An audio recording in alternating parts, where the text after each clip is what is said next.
Firing में तब्दील हो जाती है। जब दोनों पार्टियां एक दूसरे पर फायरिंग करती हैं तो आपस में तो उनका कोई नुकसान नहीं होता, लेकिन दो राहगीर मारे जाते हैं।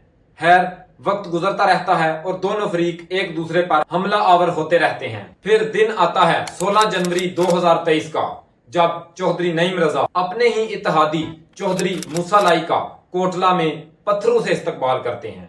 जी हाँ, वही नईम रजा जो कभी कहते थे कि मेरा जीना और मरना चौधरी बरादरान के साथ है। वाकया कुछ यूं हुआ कि चौधरी मूसा इलाही कोटला में एक अस्पताल का इफ्तिताह करने आते हैं।